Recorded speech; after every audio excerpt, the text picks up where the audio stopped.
안녕하세요. 오늘도 사연살롱을 찾아주셔서 감사합니다. 서른을 앞두고 아홉수를 제대로 겪은 29살 여자예요. 저희 친정 부모님은 사이가 안 좋으세요.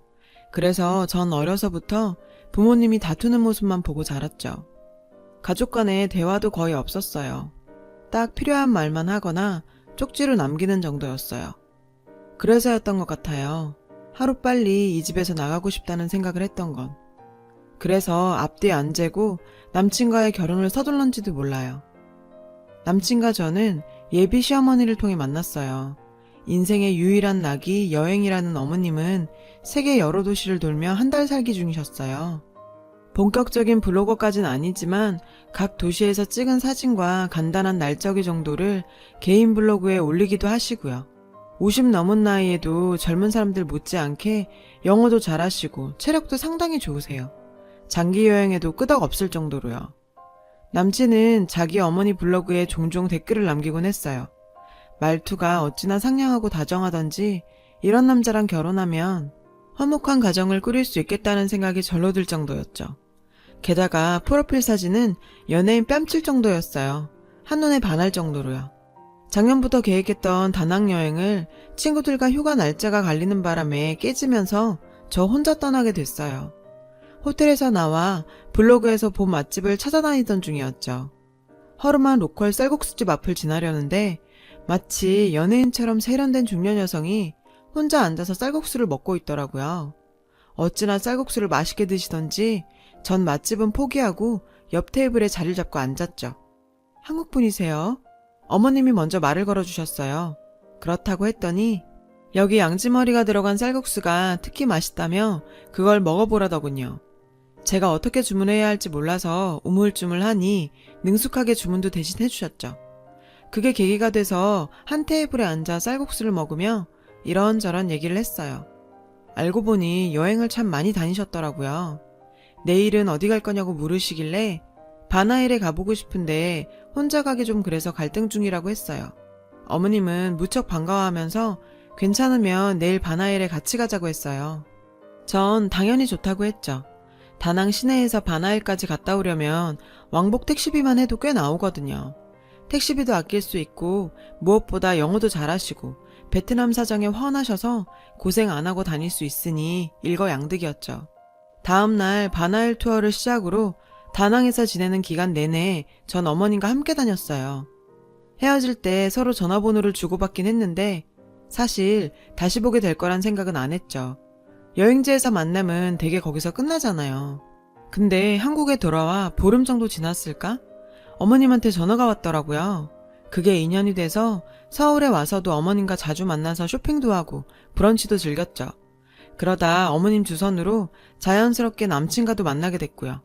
예비 시어머니는 동년배분들과는 다르게 젊고 세련된 사고방식을 가진 분이셨어요. 여행을 많이 다니셔서 그런지 사고가 깨어있는 분이셨죠. 이런 분을 예비 시어머니로 만난다면 고부간의 갈등은 없을 것 같았어요. 지영씨, 만나는 사람 있어? 없으면 우리 아들이랑 정식으로 만나볼래? 꽤 나이스한 친구야. 봐서 알겠지만 핸섬하고. 어때? 어머님은 제가 마음에 드셨는지 그이와 만나보라고 중간에서 다리를 놔주셨어요.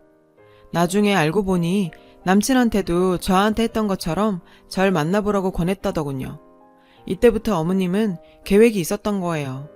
그렇게 어머님 소개로 소개팅을 하게 된 남친과 전 얼마 뒤 본격적으로 교제를 시작했어요. 당시 남친은 대기업에 다니고 있었는데 저희 부모님은 그 얘기를 듣고 무척 좋아하셨죠. 인물도 좋고 사람도 진중하고 직장까지 번 듯하니 사윗감으로 더 바랄 게 없다고요. 남친은 누가 봐도 탐나는 사람이었으니까요. 그렇게 1년쯤 연애를 하고 저희 집 쪽에선 슬슬 결혼 얘기가 나오기 시작했어요. 그런데 웬일인지 남친은 자꾸 결혼 얘기를 피하더라고요. 전 솔직히 걱정이 됐어요. 나이는 30을 향해 가지 주위 친구들은 하나 둘 결혼을 하지.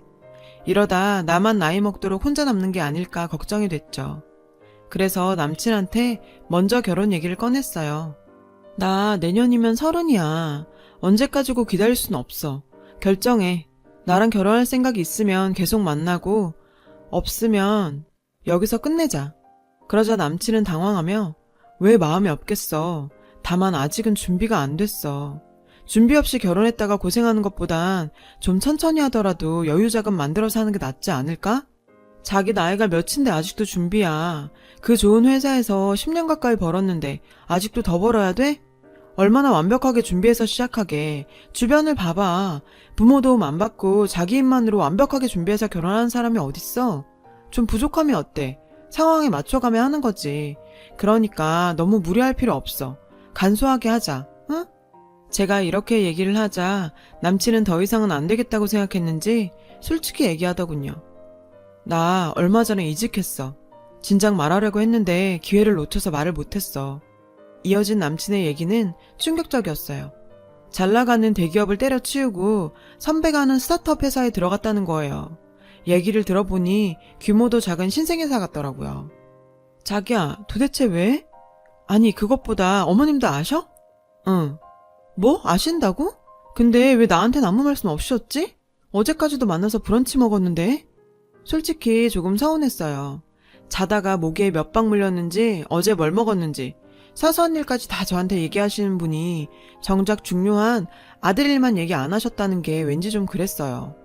전 남친의 새 직장이 궁금하기도 하고 회사 규모가 어느 정도인지 알아보기 위해 야식을 준비했다는 핑계로 회사 근처에 가서 남친을 불렀어요. 직원이 얼마나 되는지 몰라 샌드위치와 음료는 10개씩 준비했죠. 그랬더니 이걸 누가 다 먹어? 이러더라고요. 그래서 어떻게 자기 먹을 것만 사오냐? 다들 같이 먹으라고 산 거야. 남친은 당황한 기색이 역력했어요. 다 퇴근했지. 선배랑 나 둘뿐이야. 그리곤 제가 사무실 구경 좀 하겠다는 걸 극구 말리며 기어코 돌려보냈어요. 이렇게 나오니까 점점 더 의심스러웠어요. 하는 수 없이 집에 돌아와 어머님께 전화를 했어요. 그리곤 남친 이직에 대해 물었어요. 너 걱정할까봐 상준이가 말하지 말라 그랬어. 걔가 원래 독립심도 강하고 책임감도 강한 애잖니. 너 걱정할까봐 그런 거지. 말 안 해서 속상했니? 그런 건 아니지만 근데요 어머니, 선배 회사 규모가 어느 정도인지 아세요? 신생회사란 거 말곤 상준 씨가 도통 얘기를 안 해서요. 나도 잘 모르겠네. 근데 지영아, 너 발리 안 갈래? 이번에 발리 가서 한 달 살게 하려고 그러는데 그 전에 답사 좀 가보려고 말이야. 발리요? 아, 근데 어쩌죠? 저 휴가를 다 써서 힘들 것 같은데요. 한 2박 3일도 안 돼? 네, 죄송해요. 예비 시어머님은 아들 회사 일보다 본인 여행이 더 중요하신 것 같았어요.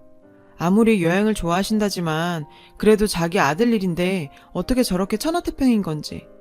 제가 서운해하는 걸 눈치채셨는지 어머님께선 절 안심시키려 노력하셨어요. 걱정 마. 그 선배 나도 잘 알아. 대학 때 집에 종종 놀러 왔었거든. 이번에 회사 차린 거 그거 모르긴 해도 몇 년 뒤면 엄청 커 있을걸. 상준이가 어떤 앤데 대기업까지 버리고 따라갔겠니. 남자는 자고로 모험도 할 줄 알아야 해. 그래야 성공을 해도 크게 하지. 피는 못 속인다고 지 외할아버지를 닮아서 상준이가 사업수완이 좀 있거든. 에휴, 상준이 외할아버지 살아계셨으면 그깟 직장 때문에 걱정하는 일은 없었을 텐데. 외할아버지께선 어떤 분이셨는데요? 사업가셨어. 사업을 아주 크게 하셨지. 나 학창시절엔 내 전용 차랑 전담 기사 아저씨가 따로 있을 정도였어. 그 시대에 말이 되니? 그뿐이니? 연말은 엄마 아빠랑 파리 가서 보내고 오고 그랬지. 와, 정말 잘 사셨나봐요. 지금은 없어졌지만 나이 든 사람들은 우리 아빠 회사 이름 대면 다들 알아. 꽤 규모 있는 건설회사였거든. 어머님 말씀을 들어보니 남친의 외할아버지 회사는 규모가 어마어마했던 것 같았어요. 하지만 어머님이 미국에서 고등학교를 다니고 있을 때 부모님 두 분이 함께 교통사고로 세상을 떠나셨고 그때부터 이모 집에서 함께 살게 됐지만 도박에 빠져있던 이모부가 어머님 몫의 유산까지 건드리는 바람에 하루아침에 갈 곳 없는 신세가 되셨다고 하더라고요. 그때 아는 사람이라곤 당시 어머님의 가해 선생이었던 상준 씨 아버님 뿐이었대요. 염치불고하고 가해 선생님 자취방에 들어가 지내다가 상준 씨를 갖게 됐고 혼인신고를 하고 살았다고요. 하지만 상준 씨가 초등학교에 들어가던 해에 두 분을 이혼을 하셨고 그때부터 어머님 혼자 아들을 키우면서 사셨대요. 아버님은 연락 안 되세요? 죽었는지 살았는지 알고 싶지도 않아. 어머님께 들은 아버님 얘기는 그게 다였어요. 얼마 뒤 늦은 밤 남친한테서 전화가 왔어요. 혹시 현금 좀 가진 거 있냐고 묻더라고요. 찾아놓은 돈은 없고 캐시카드에 들어있다고 했죠. 그랬더니 그럼 지금 갈 테니 카드 들고 나오라는 거예요. 그럴 거 뭐 있어. 계좌번호 불러. 이체해줄게. 순간 남친이 그러는 거예요. 아직 안전한 통장을 못 만들었어. 그냥 내가 지금 그리로 갈게. 당시 전 안전한 통장이 뭔지 몰랐어요. 나중에 알았지만 그때 이미 남친은 신용불량자가 된 상태였던 거예요. 그리고 며칠 뒤 퇴근 후 집으로 돌아오는데 자꾸 누가 쫓아오는 기분이 들더라고요. 그 후로도 며칠 내내 그랬어요. 그러던 어느 날이었죠. 회사 로비로 처음 보는 여자가 절 찾아왔더라고요. 저한테 확인할 게 있다고 했어요. 이상준 씨 아시죠? 둘이 어떤 사이예요? 그건 왜 묻죠? 그보다 누구세요? 자신은 상준 씨 전 여자친구라고 했어요. 얼마 전 연락 없이 상준 씨 사무실에 갔다가 저랑 둘이 만나는 걸 봤다는 거예요. 그래서 절 미행했대요. 미행하면서 보니까 제가 당했던 것과 비슷한 일을 겪고 있는 것 같아서요. 그쪽도 저처럼 사기당하고 있는 것 같아요. 그 모자한테. 믿을 수가 없었죠. 사기라뇨? 그게 무슨 소리예요? 사기를 당했다면 제가 상대한테 돈이든 물품이든 손해를 입었어야 하는데 전 그런 게 없어요. 아니, 내가 이런 얘기를 왜 듣고 있어야 해? 그쪽이랑 더 얘기하고 싶지 않으니까 가세요. 또 찾아오면 경찰 부르겠어요. 전 자리를 박차고 나왔어요. 그리고 남친한테 전화를 걸었죠. 걔가 자기 회사까지 찾아갔어? 아, 미쳐. 걔 스토커야. 완전 또라이라고. 전에도 내가 사귀는 여자들 찾아다니면서 그런 식으로 내 여친들 떼어냈다고. 아, 접근 금지 명령 나와서 안심하고 있었는데 걔가 널 괴롭힐 줄 몰랐다. 다음에 걔 또 거기 가면 절대 만나주지 마. 알았지? 뭔가 심상치 않은 일이 일어나고 있다는 걸 눈치챈 건 얼마 뒤였어요. 예비 시어머님이 좋아하시는 치즈케이크를 사들고 집으로 향했어요. 현관을 막 들어서는데 안방에서 어머님과 남친 싸우는 소리가 들리더라고요. 도대체 이 돈 다 어디다 썼어요? 설마 그놈이 한 달 살게 하는데 쓴 건 아니죠? 말해봐요. 그럼 어떡해. 한국에 있으면 답답해 죽을 것 같은데 역마살이 돌아 그런가 안 나가고 있으면 온몸이 다 아프단 말이야. 엄마, 지금 내 상황이 어떤지 몰라요? 내가 왜 잘 다니던 회사 때려치고 그지 같은 데 가서 있는지 몰라 그래요? 엄마 사채 빚 갚느라 퇴직금 뺏쓰고 이젠 신용불량자까지 됐다고요. 온전한 직장엔 들어가지도 못한다고요. 지영이는 결혼하자고 난리지. 난 당장 먹고 죽을 돈도 없는데 엄만 여행 가는 거 돈 달라지. 도대체 나보고 어쩌라는 건데요. 나보고 어쩌라고. 맙소사. 그제야 모든 게 이해가 됐어요. 퇴사를 당했던 이유도 안전한 통장이 없다는 말의 의미도 당장 결혼을 할 수 없다는 이유도 말이죠. 전 그 길로 돌아서 나왔어요. 충격을 받은 탓도 있지만 그보다 제가 이 사실을 다 안다는 걸 상준 씨가 몰랐으면 해서요. 알면 분명히 상처받을 테니까요. 며칠 뒤 어머님께서 저에게 전화를 하셨어요. 근처 카페인데 잠깐 얼굴 좀 보자셨죠. 예, 지영아, 여기야. 어머님은 절 보자마자 대뜸 여행 얘기를 꺼내셨어요. 지영아, 너 나랑 조지아 안 갈래? 조지아요? 응, 이번에 거기서 한 달 살게 할 건데 너도 같이 가자. 응? 어머님, 제가 어떻게 거길 가요? 회사는 어쩌고요? 안 되니? 그럼 지영아, 너 혹시 돈 좀 있니? 내가 통장에 돈을 이체해두긴 했는데 수표라 바로 못 빼네. 한 500, 아니 300 없니? 불과 며칠 전에 상준 씨와 돈 때문에 싸우는 모습을 본 터라 어머니 말씀에 믿음이 안 갔죠. 그래서 상준 씨랑 통화할 생각으로 휴대폰을 손에 쥔 채 화장실에 다녀오겠다고 자리를 떴어요.